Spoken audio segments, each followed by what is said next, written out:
Assalamualaikum warahmatullahi wabarakatuh. Selamat berjumpa dengan kami Strum Channel. Pada kesempatan kali ini saya akan membahas tentang bagaimana cara merakit atau membuat panel 3 pas. Oke, sebelum masuk pada penjelasan, alangkah baiknya bagi teman-teman yang belum subscribe, silahkan tekan tombol subscribe agar membantu channel kami semakin berkembang. Dan jangan lupa tekan tombol lonceng agar tidak ketinggalan video-video terbaru dari kami. Oke, terima kasih dan kita masuk pada penjelasan. Saya akan memberikan sebuah contoh merakit panel 3 pas dengan acuan sebuah gambar single diagram panel. Nah, gambar single diagram panel itu seperti ini, teman-teman ya. Jadi di sini ada satu set pilot lamp yang kita gunakan sebagai lampu indikator, lalu menggunakan ampere meter sebanyak 3 buah. Satu buah voltmeter beserta selektor switch. Nah, di sini tadi 10 grup ya, teman-teman ya, 10 grup instalasi. Jadi kita menggunakan 10 MCB satu pas, dimana yang 6 ini adalah instalasi lampu, yang 3 ini adalah instalasi stop kontak, dan satu ini adalah MCB yang kita gunakan untuk kontrol lampu atau lampu logo ya, atau signage. Di sini kita menggunakan timer dan kontaktor. Jadi nanti yang grup 10 ini akan dikontrol secara otomatis. Di sini juga kita menggunakan satu buah MCB 3 pas, lalu kontaktor dengan kontrol satu buah switch. Dan di sini juga ditunjukkan kabel induk atau kabel tufurnya, yaitu NYY 4x10 mm dengan grounding sebesar 4 mm.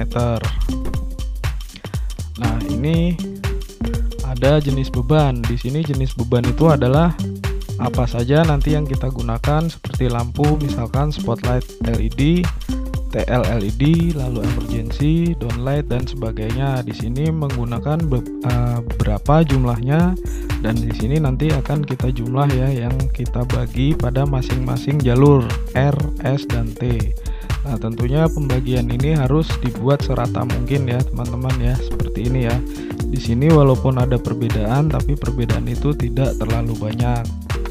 Nah, ini jumlah dalam watt dan ini jumlah dalam VA, yang dimana nanti kita akan menentukan menggunakan MCB berapa ampere, seperti itu teman-teman ya.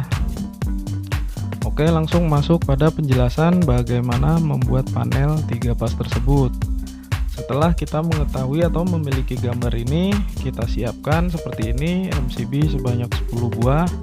Lalu ada terminal grounding, terminal netral, ada kontaktor 3 pas, kontaktor 1 pas, 1 buah timer, 3 buah current transformer, ada juga fuse kubur yang nanti kita buat pengaman dari pilot lamp, dan di sini MCB 3 pas. Di sini kita bisa menggunakan MCCB ya, teman-teman ya. MCB atau MCCB juga bisa. Oke, langsung masuk pada pengawatan atau instalasi bebannya ya. Jadi seperti ini ya, teman-teman ya. Di sini MCB 3 pas tentunya menggunakan input atau incoming 3 pas juga ya, terdiri dari grounding, fasa R, S, dan T, ditambah dengan netral ya, teman-teman ya, seperti ini. Lalu dari MCB ini kita tarik kabel melalui CT ini ke kontaktor. Begitu juga dengan yang S, juga sama ya teman-teman ya. T pun begitu juga, melalui CT lalu ke kontaktor. Lalu dari kontaktor ini akan kita bagi atau kita teruskan ke MCB nomor 1, 2, dan 3 untuk fasa yang R. Lalu untuk fasa yang S kita teruskan ke MCB nomor 4, 5, dan 6. Lalu yang T MCB nomor 7, 8, 9. Dan yang kontaktor ini yang satu pas ini nanti kita buat kontrol MCB nomor 10 ini ya, teman-teman ya, dibantu dengan sebuah timer. Oke, untuk pengawatannya seperti ini teman-teman ya. Ini untuk pengawatan atau instalasi bebannya seperti ini. Jelas ya teman-teman ya, sampai di sini. Oke, kita langsung masuk ke penjelasan rangkaian sistem. Nah, rangkaian sistemnya seperti ini teman-teman. Nah, ini adalah rangkaian sistem dari panel yang akan kita buat ya. Di sini kontaktor 3 pas ini tentunya kita kontrol seperti tadi digambar adalah menggunakan switch ya, atau saklar tunggal. Dimana saklar tunggal itu sumber listriknya kita ambil dari fasa yang T ya. Ini kita arahkan ke switch, lalu dari switch ini kita arahkan ke pul atau terminal A1 dari kontaktor 3 pas. Nah, setelah terangkai seperti ini, lalu kita buat rangkaian sistem yang untuk kontaktor 1 pasnya ya. Jadi ini adalah di pul 2 ini adalah arus utamanya atau tadi yang kita sebut rangkaian beban, lalu nomor 1 ini ke MCB, dan untuk sistemnya dari A1 ini kita arahkan ke terminal netral. Tapi ini bolak-balik nggak apa-apa ya teman-teman ya. Jadi misalkan netral di A2 lalu fasa di A1 itu nggak masalah ya. Lalu dari A2-nya kita mendapat supply dari timer ya teman-teman ya. Jadi nanti timer ini akan memberikan perintah ke kontaktor 1 pas ini. Lalu untuk rangkaian timernya seperti ini teman-teman. Di sini ada keterangan line dan netral. Netral langsung kita ambilkan dari busbar ya, atau terminal netral. Lalu untuk line-nya kita ambil dari fasa yang T ini ya teman-teman ya. Kita arahkan ke timer, dan di timer ini ada pul 1, 2, dan 3, dimana ini adalah sentralnya ya teman-teman. Ini kita tarik kabel ke arah line, jadi kita jumper ya dari line ke nomor 2 ini teman-teman ya. Untuk penjelasan lebih lanjut mengenai timer sudah saya jelaskan di video sebelumnya ya. Jadi seperti ini. Nah, di sini rangkaian sistem selesai ya teman-teman ya. Untuk cara kerjanya mungkin akan saya jelaskan sedikit ya teman-teman ya. Jadi saat kita menekan tombol switch atau saklar tunggal ini, maka arus yang sudah standby di switch ini akan mengalir ke A1 dari kontaktor 3 pas ini, sehingga kontaktor magnetik ini akan bergerak dan menghubungkan antara T1 ke L1, lalu diteruskan ke MCB nomor 1, 2, dan 3. Begitu juga dengan fasa yang S ya teman-teman, akan terhubung ke L2 lalu diteruskan ke MCB nomor 4, 5, dan 6. Begitu juga yang fasa T yang berada di L3 ini ya, berada di T3 lalu terhubung ke L3 dan disalurkan ke MCB nomor 7, 8, dan 9. Nah, seperti itu prosesnya ya teman-teman ya. Jadi saat kita tekan kembali atau kita off kan switch ini, maka arus yang mengalir ke A1 ini hilang, sehingga ketiga fasa ini akan kembali terputus. Nah, seperti itu teman-teman kontaktor 3 pasnya ya. Lalu untuk kontaktor 1 pas ini juga sama bekerjanya dengan magnetik. Saat dia menerima perintah dari timer, maka pul 2 dan pul 1 ini akan terhubung sehingga arus mengalir ke MCB nomor 10 ini ya teman-teman ya. Jadi sesuai settingan di timer ini ya, pada jam berapa dia akan hidup dan pada jam berapa dia akan mati. Nah, itu rangkaiannya seperti ini teman-teman ya. Oke, sampai di sini jelas teman-teman ya untuk rangkaian sistem. Lalu di sini panel kita menggunakan ampere meter. Nah, di sini akan saya jelaskan, sebagian saya matikan dulu teman-teman agar lebih jelas ya teman-teman, agar tidak bertumpuk gambarnya. Nah, ampere meter seperti ini teman-teman ya. Ini adalah 3 buah ampere meter nanti yang akan membaca arus fasa R, yang ini S, dan yang ini T. Sedangkan bagian belakang dari ampere meter itu seperti ini teman-teman ya. Ada 2 pul ya. Ini ada 2 pul, bisa kita gunakan atau kita koneksikan dengan 2 buah kabel seperti ini, lalu kita tarik ke current transformer pada bagian R juga ya teman-teman ya. Di sini ada 2 pul juga ya, kita koneksikan satu di sini dan yang satu di sini. Nah, nanti saat beban mengalir melalui CT ini, karena sudah pada atau melalui CT ini ya teman-teman ya.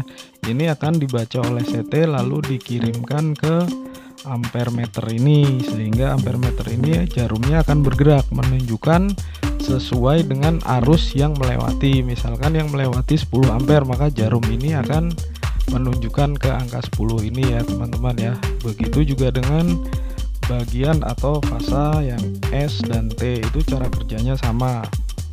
Jadi hanya dua kabel ya teman-teman ya, dua kabel yang kita hubungkan ke CT pada masing-masing bagian seperti ini.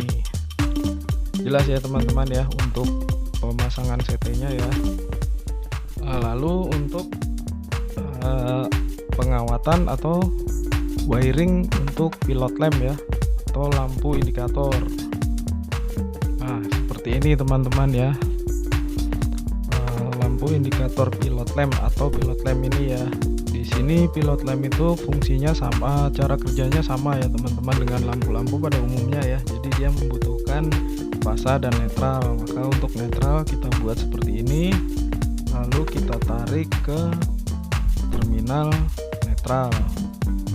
Lalu untuk fasanya masing-masing ya sesuai, kita tempatkan sesuai. Ini yang R kita ambil dari fasa R di sini tentunya yang sebelum masuk ke MCB ya teman-teman ya. Perlu diingat ya, pilot lamp itu kita ambil dari sebelum MCB karena nanti fungsinya kita akan mengetahui jika supply dari PLN ini mati, maka indikator ini akan mati teman-teman ya. Tapi jika kita pasang setelah MCB, maka saat kita melihat panel ini pilot lampnya mati, kita tidak bisa tahu atau kita tidak mengetahui supply di PLN yang mati atau MCB kita yang turun.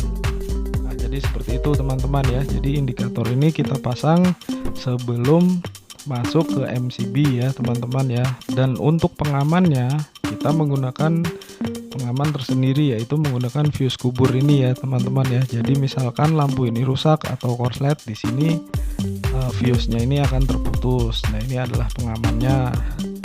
Oke, setelah pilot lamp kita masuk penjelasan ke voltmeter ya teman-teman. Kembali lagi kita matikan dulu gambarnya agar tidak bertumpuk. Ini adalah selektor switch. Nah ini adalah bagian depan selektor switch seperti ini. Dan ini pada bagian belakangnya itu seperti ini ya teman-teman ya. Ada 6 buah pole ya. Di sisi sebelah sini juga ada 6. Nah ini saya gambarkan agar lebih jelas. Ini adalah sisi yang satu, ada tulisan R, S, T, dan netral. Lalu di sisi yang satu lagi juga ada 6 pole.